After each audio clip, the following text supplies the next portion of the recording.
Welcome back to another technical deep dive here in the debug zone.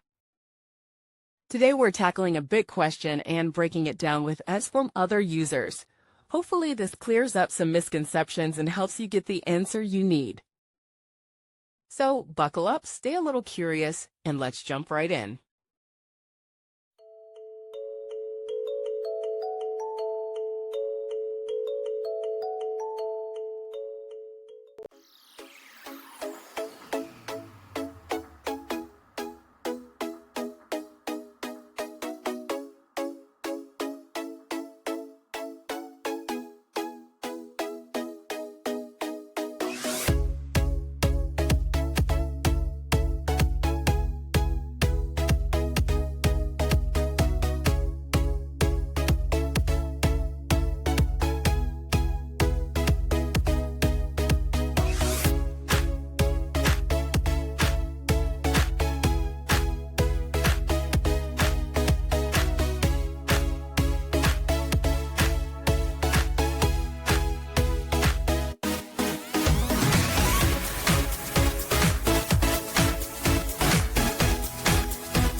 And that's a wrap.